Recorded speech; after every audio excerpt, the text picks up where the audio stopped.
प्रधानमंत्री ने कहा कि जो पिछड़े हुए मुसलमान हैं कि अगर पिछड़े हुए मुसलमानों की बात हो रही है तो आप यूनिफॉर्म सिविल कोड लाकर उसको लागू करके उनकी कोई तरक्की होने वाली नहीं है। तरक्की उनकी तब होगी जब उनके घर में पढ़ाई होगी, जब उनके सोर्स ऑफ इनकम अच्छी हो जाएगी, जब उनकी सोशल इकोनॉमिक कंडीशन अच्छी होगी, जब उनके बच्चे पढ़े लिखेंगे, एक अच्छा माहौल होगा, जब उनको जॉब मिलेगा, तब एक सोसाइटी ग्रो करेगा। सिर्फ यूसीसी से मुसलमान नहीं, दलितों को भी इफेक्ट पड़ेगा।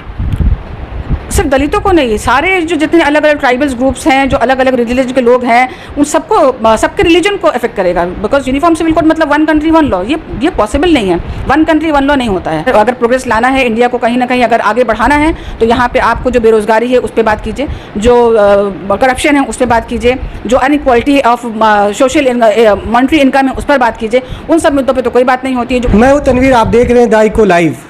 इस सिलसिले में हमारे साथ बातचीत करने के लिए मुस्लिम पर्सनल लॉ बोर्ड की मेंबर उज़्मा आलम जी है कि ये बताएं कि यूनिफॉर्म सिविल कोड को लाने की बात की जा रही है, पार्लियामेंट में एक बिल पेश किया जाएगा। वहीं दूसरी तरफ प्रधानमंत्री मुसलमानों की बात कर रहे हैं कि वो पसमानदा मुसलमान बीजेपी के साथ जुड़े। देखिए, सबसे पहले तो यूनिफॉर्म सिविल कोड के बारे में जो बात हो रही है, तो हम एक डेमोक्रेटिक कंट्री में रहते हैं जहाँ हमको हक है कि अपना रिलीजन फॉलो करें, और जिनको रिलीजन नहीं फॉलो करना है उनके लिए भी कुछ स्पेशल एक्ट्स है, जैसे मैरिज एक्ट है, प्रॉपर्टी इनहेरिटेंस एक्ट है। और तो यूनिफॉर्म सिविल कोड इंडिया में लागू करना कोई बात समझ में नहीं आ रही है।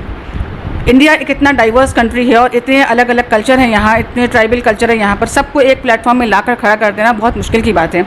और इसकी खूबसूरती यही है कि इतने लोग, इतने मुख्तलिफ धर्म के लोग, इतने ट्राइबल्स लोग सब मिल के इकट्ठा एक इंडिया को फॉर्म करते हैं, और उनको, और सब अपनी अपनी मान्यता रखते हैं, सबके अपने अपने लॉज हैं, सब अपने अपने कल्चर के हिसाब से रहते हैं। तो उसी को इकट्ठा करके ही इंडिया की जो ये खूबसूरती है वो उभर के आती है। यूनिफॉर्म सिविल कोड का मतलब ही समझ में नहीं आता है, पहली बात। दूसरी बात ये कि मुसलमानों के बारे में जो हमारे प्रधानमंत्री बात करते हैं, ये बात सुनकर भी हंसी आती है। उनके जितने भी वादे रहे मुसलमानों के लिए, अभी तक तो हम लोगों को कुछ नज़र नहीं आया।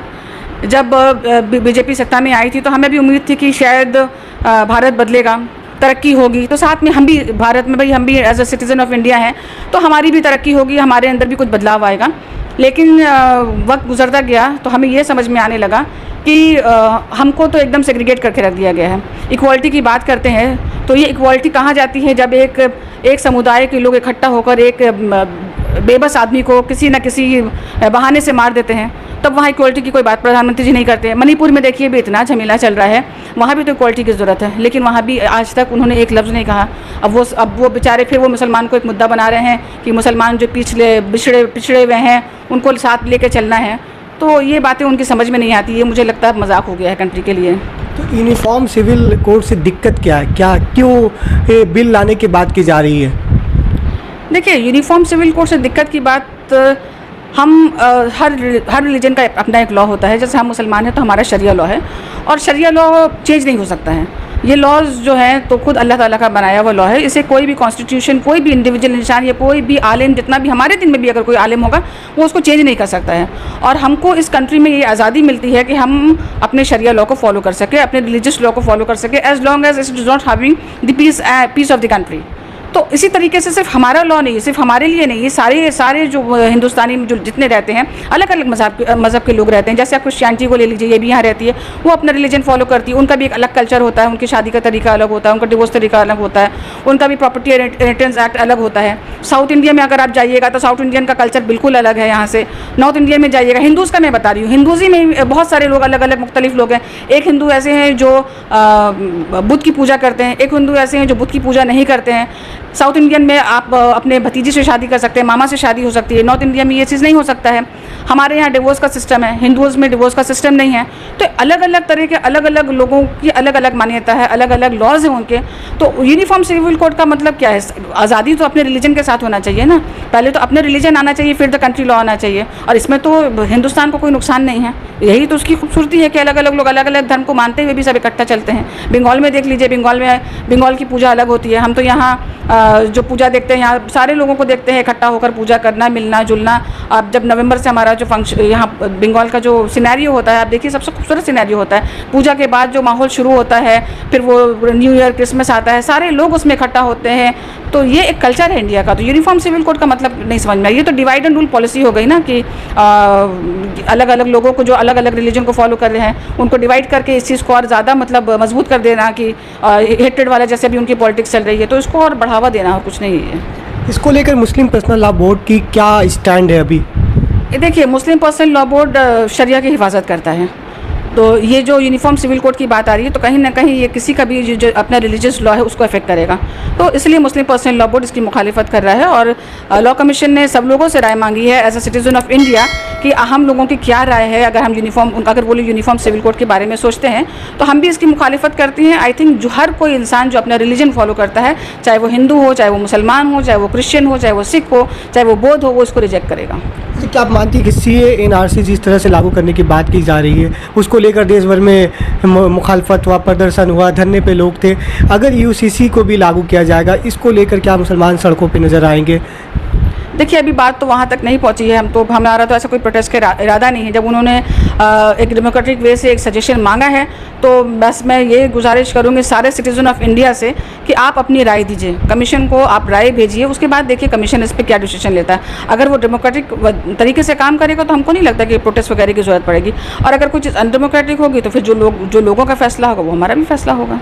बताया जा रहा है कि सिर्फ UCC से मुसलमान नहीं दलितों को भी इफेक्ट पड़ेगा। सिर्फ दलितों को नहीं, सारे जो जितने अलग अलग ट्राइबल्स ग्रुप्स हैं, जो अलग अलग रिलीजन के लोग हैं, उन सबको, सबके रिलीजन को अफेक्ट करेगा। बिकॉज यूनिफॉर्म सिविल कोड मतलब वन कंट्री वन लॉ, ये पॉसिबल नहीं है। वन कंट्री वन लॉ नहीं होता है। हर रिलीजन, हर कंट्री में सब रिलीजन को आज़ादी है कि अपने अपने रिलीजन को फॉलो करें। तो इसी तरीके से इंडिया में भी जितने भी रिलीजन यहाँ रहते हैं, जो रिलीजियस लोग यहाँ रहते हैं, उनको भी आज़ादी है, चाहे वो हिंदू हो, सिख हो, ट्राइबल्स हो, दलित हो, सारे लोग हो, सबकी अपनी मान्यता है। मुसलमान हो, हम लोग सेकंड मेजॉरिटी हैं तो हमको लगता है कि मुसलमान लोग ज़्यादा मुखालिफत कर रहे हैं, लेकिन ऐसा नहीं है। We are the second majority. तो जाहिर सी बात है कि जब हमारे लोग जब बात करेंगे तो ऑब्वियसली मेजॉरिटी के बाद जो मैक्सिमम नंबर ऑफ वोट्स जाएगा वो मुसलमान का जाएगा, लेकिन सारे लोग इससे अफेक्ट होंगे और सारे लोगों को इससे एतराज़ है। क्या आप मानती हैं कि सरकार को दूसरे मुद्दे पे भी बातचीत करनी चाहिए? जिस तरीके से देश में महंगाई एक बहुत बड़ा मुद्दा है और भी ऐसे कई मुद्दे हैं जिसको लेकर सरकार को चर्चा करना चाहिए, पार्लियामेंट में चर्चा होना चाहिए। कहीं ना कहीं ध्यान हटाने की कोशिश की जा रही है। देखिए, इस गवर्नमेंट के पास कोई मुद्दा बचा नहीं, इनको सिर्फ हिंदू मुसलमान करके डिवाइड करके लोगों को एंटरटेन कर रहे हैं, और इससे लोग पता नहीं, शायद इंडिया हमेशा से पिछड़ा रहा और आज भी इंडिया ये बात को साबित करता है कि कहीं ना कहीं वो अनएजुकेटेड और पिछड़ा ही है। क्योंकि जिन मुद्दों पर बात होनी चाहिए, अभी जो प्रधानमंत्री ने कहा कि जो पिछड़े हुए मुसलमान हैं, कि अगर पिछड़े हुए मुसलमानों की बात हो रही है तो आप यूनिफॉर्म सिविल कोड लाकर उसको लागू करके उनकी कोई तरक्की होने वाली नहीं है। तरक्की उनकी तब होगी जब उनके घर में पढ़ाई होगी, जब उनके सोर्स ऑफ इनकम अच्छी हो जाएगी, जब उनकी सोशल इकोनॉमिक कंडीशन अच्छी होगी, जब उनके बच्चे पढ़े लिखेंगे, एक अच्छा माहौल होगा, जब उनको जॉब मिलेगा, तब एक सोसाइटी ग्रो करेगा। रिलीजियस लॉ चेंज करके कोई कंट्री अगर प्रोग्रेस करता तो सारे जितने भी कंट्रीज़ हैं आई थिंक रिलीजियस लॉज को फॉलो करते हैं, लेकिन ऐसा कुछ भी नहीं है। अगर प्रोग्रेस लाना है, इंडिया को कहीं ना कहीं अगर आगे बढ़ाना है, तो यहाँ पे आपको जो बेरोज़गारी है उस पर बात कीजिए, जो करप्शन है उस पर बात कीजिए, जो inequality of social monetary income है उस पर बात कीजिए।